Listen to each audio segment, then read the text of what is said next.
Hi guys, welcome to Let's Talk BD, the official podcast of the BD School, the first educational platform entirely dedicated to business development. Here we interview business development professionals working in the field every day, as well as startup founders, so they can give you all the insights, tips and best practices to help you become a better business development professional. Let's get ready for the next episode.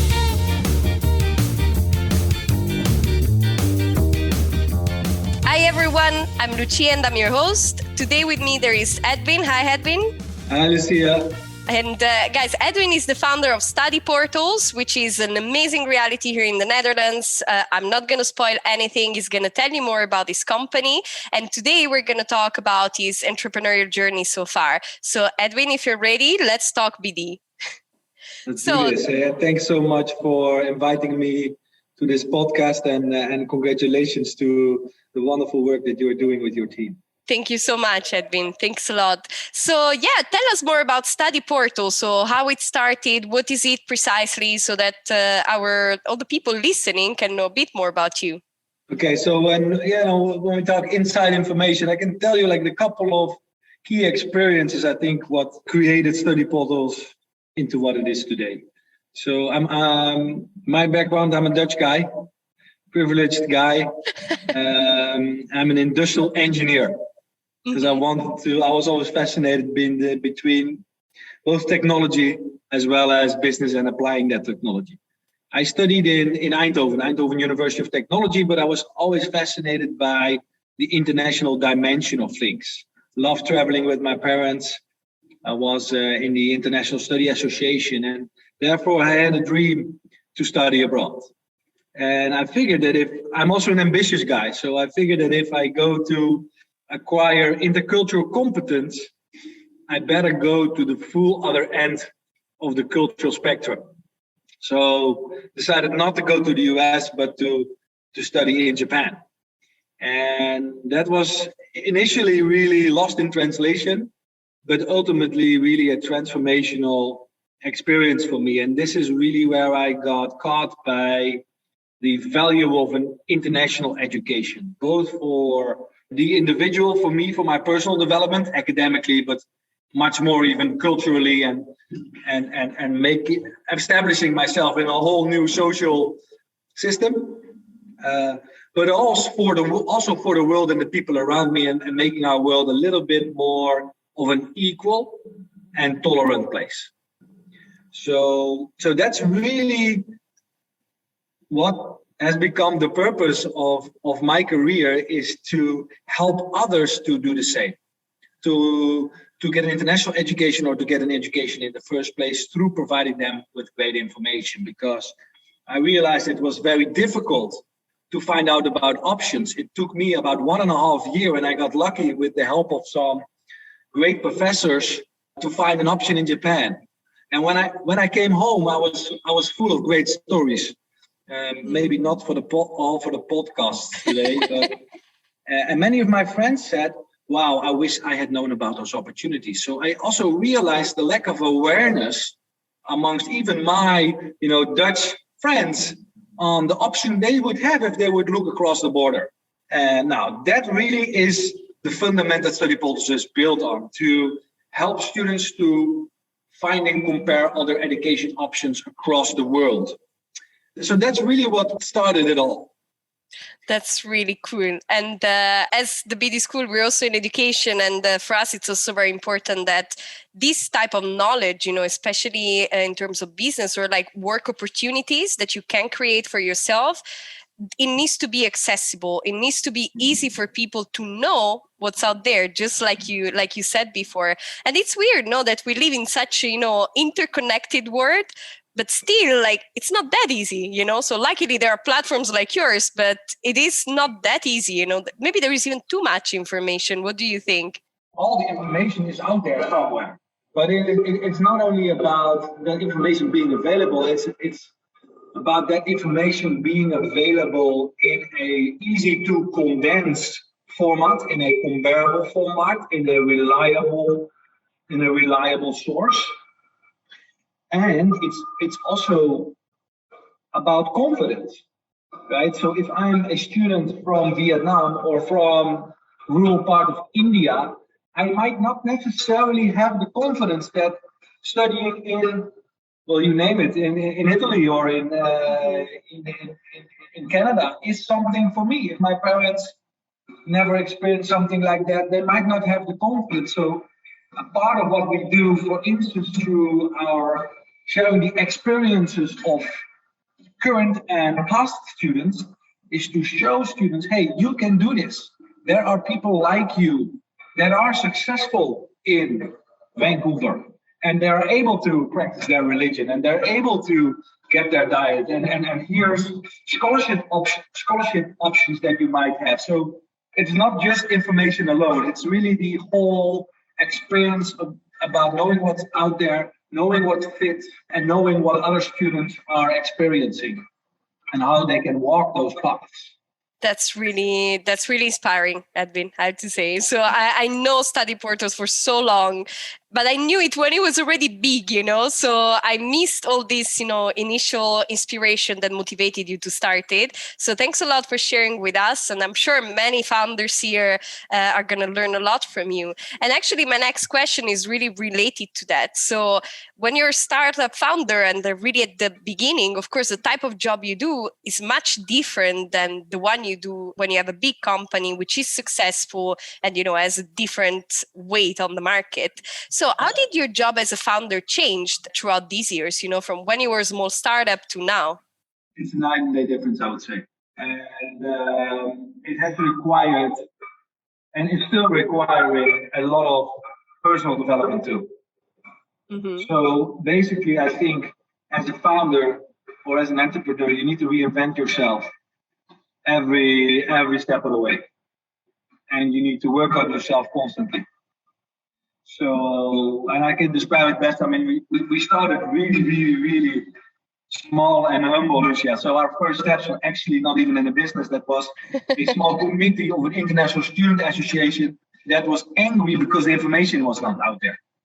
And that universities were starting all of those masters, but there was no way for students to find the options, right? So it was not even a business really. We just focused to solve a student problem. So I like to say when I started, I was an inventor, an inventor entrepreneur. Luckily, always in a group, so I never had to really work alone. That would be hard for me. So always in a group, and I found two great co-founders. And then I had to become a businessman, and then or like say a startup founder, and then I had to become a scale-up leader. And I remember like yesterday when we had to start thinking about communication and departments and a management team, and now really I'm striving to be, but I'm not even there yet. I'm striving to be a coach of champions. So we have very proficient senior executives in our management team that know a lot more than me about the disciplines that they're responsible for, and I have to coach them and give them freedom to really perform to the best of their ability. And that's not always easy, because if you're the founder, you started with doing everything yourself. Yeah. Right? So you have a vision on everything, and you've talked to so many clients and so many students. So it's really also about letting go and creating freedom for people to be their best. And I think that's there are a lot of steps in that process, and a lot of ups and downs. And it's not about how often you fall; it's how you stand up and make yourself better. So I don't know if does that give you some color on totally. Absolutely. And I can really relate, because for me, it was a bit the same. Like I started the BD school because I had problems finding information about business development, and it was becoming a problem because I was not being good at my job anymore. So I also lacked confidence. I was like, okay, what am I doing now? And I said, well, if there is nothing, maybe I should create it. So for me, it was really like, we need to get together and find a solution. But then when I started seeing the BD school growing, then I really had to embrace being a startup founder. And it wasn't so immediate as someone could think, right? Because it's really like you have responsibilities suddenly. Nobody really prepares you for this job. So you don't really know if what you're doing is even correct, And then I think like for me, it really switched when I accepted to be a startup founder. I'm like, okay, I need to do the work and just, like, let's figure it out. So that's true that it's really about learning and improving personally. And now that I'm thinking about the next question, it's all about, mistakes that we make as founders. What is your biggest mistake, that you made so far that, like, maybe if I learned some more before? I have to tell you something about me. I'm a fundamental optimist. I love that. Me too. I had the privilege to spend some time with Richard Branson on his island. And he told me that he always gets embarrassed when journalists ask him this type of questions, like what was your big mistake or your biggest regret? Because his philosophy is, well, it's not his philosophy, his nature is forget about mistakes. No, there's no reason to dwell in mistakes, to make mistakes all the time. Think forward and think about what's going well and what we can do better. So, and that's, I think I'm fortunate that I have kind of almost such a nature.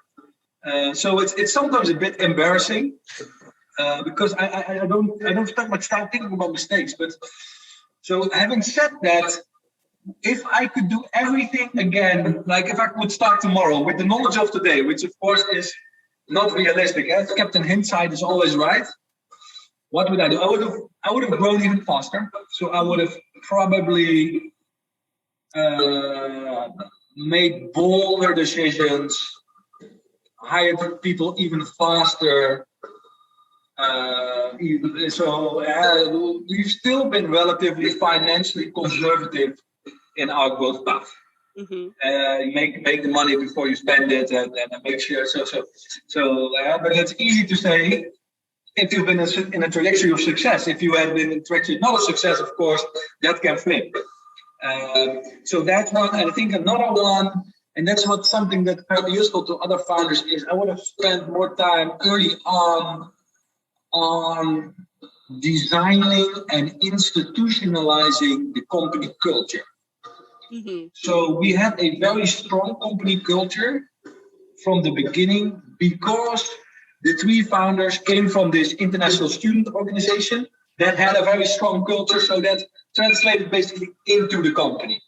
Because that's the environment where we knew each other from, and that's the environment that we were operating in. And as I said, we initially were a committee of that student association. So it was a very strong and very aligned culture, but nothing was written down, right? It was all implicit. And then things started to go well. At some point, I remember we were hiring 5 people per month. And then that if you then just assume everybody is going to understand and assimilate the culture, even though they have nothing to do with that background, and they're completely anonymous, and they might be in a different life phase, and they might be even from a different culture, as a kind of a geographic background, that's an error to assume that. So we started to get like small islands. Oh, these are the people that started in April. They have a great bond together because they all started in April. We put them together in a little class, going through the onboarding experience and so on. But they had a kind of a subculture in that larger culture, and that created friction. So it took us a while to really understand that and to say, hey, we're going to write down what our core values are. We're going to put a lot of emphasis on cultivating that. We're going to make clear choices about who we are, but also who we not are. And that the second piece is even more important. And we're going to pay a lot of attention to this in the recruitment process already, so people are aware and can make choices, and that we also use this as a choice. So I think that's something that I would do a lot earlier on in the process if I would have to do it again. Oh, that's so cool. So I do one thing right, which is the culture. But this because I learned it very well when I was at Housing Anywhere. So one of my previous companies, at some point, the founder was so he just wanted the culture to be there, so everything was documented. So I learned from there. But just like you, I also tend to be more conservative in the way we grow, right? So, and sometimes I also think maybe we should have done this faster, when you see the results. But that's true. Like when you're on the moment, it's not that immediate, right? And there is a lot more. That is not only the business, right? There's also you and your family, maybe your friends. So you always think about all these things before making super bold decisions. But I think it's a good strategy. I mean, at the end of the day, you grew a lot, so that's good. So, and this, I think, really brings us very smoothly to the next question, especially if you're an optimistic. So then I'm assuming you celebrate a lot. What is the thing that you're the most proud about when you think about study portals? I think what I'm most proud about is our impact. So our core value, number one, is we want to make our world a little bit better every day. And I've been fortunate myself to know how impactful it was for me to study in Japan as a Dutch guy. But like a second experience that was very important with StudyPortals. So when we were in the student association, we built the first platform called mastersportal.eu, just for masters in Europe. And we had a guy, or a student, he got accepted to the University of Dalarna in North Sweden, just a little north of Stockholm, for electrical engineering masters.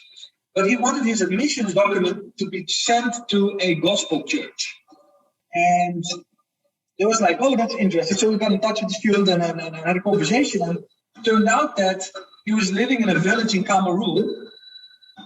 And it needed to be sent to the gospel church because that was the only place with a post address.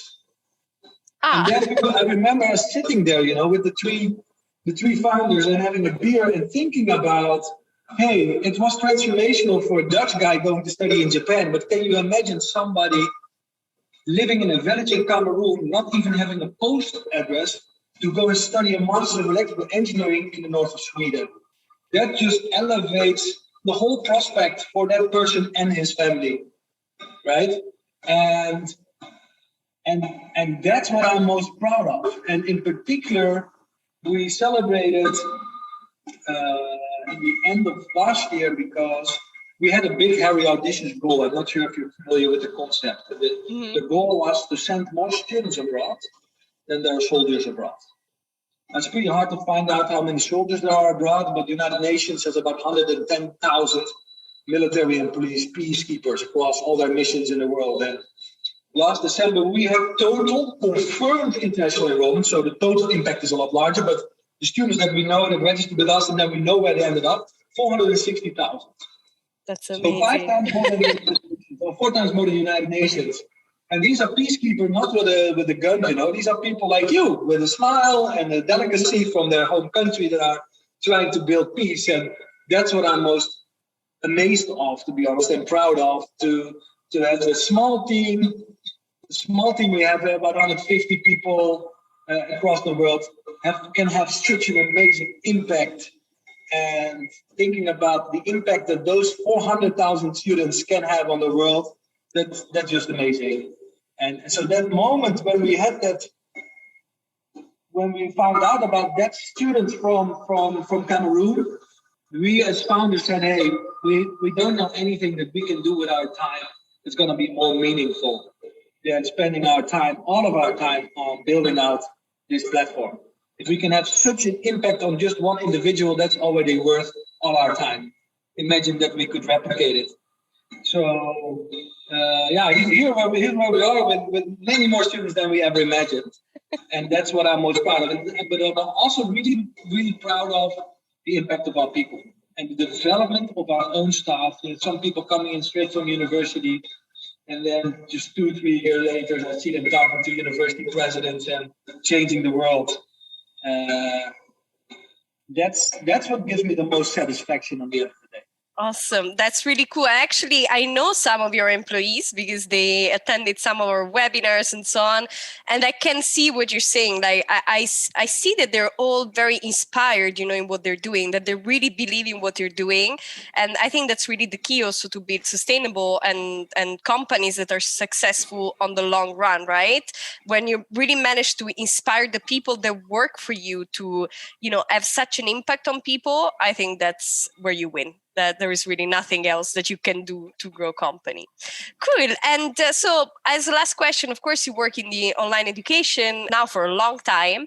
And last year, well, with COVID, I think everybody realized that, we just had to move more online and to make sure that there was a way, not only physical, but also virtual to learn. How did you see the evolution of this landscape since you started until now? Of course, Bob, I think you know most of the universities in the world. So how was this change for them? Well, I do think there's a difference between online learning and remote teaching. Mm-hmm. If you will, remote teaching is out of necessity. We can't go to campus, so we have to have an alternative. So we temporarily teach online. And online learning is more designed to be online from day one, and students choosing for a fully online course. I think the development there has been amazing. There's so many different trends. It's hard to cover. We have a whole strategy piece on this. If you would like to know the 10 mega trends that we see. Mm-hmm.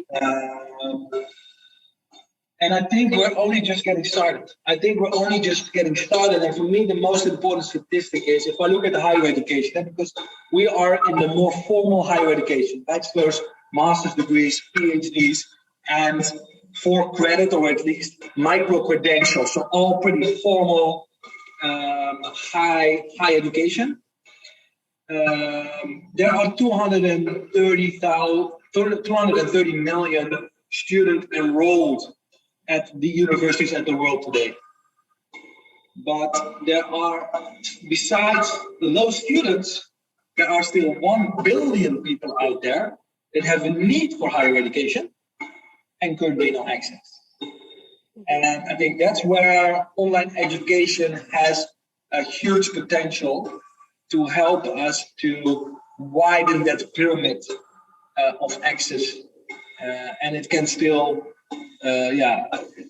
fivefold basically the current capacity of higher education. And I think we are really just still in the beginning there. And part of that is about a lot of barrier, but it's also the barrier of students having the right information and having the confidence to do these education offerings.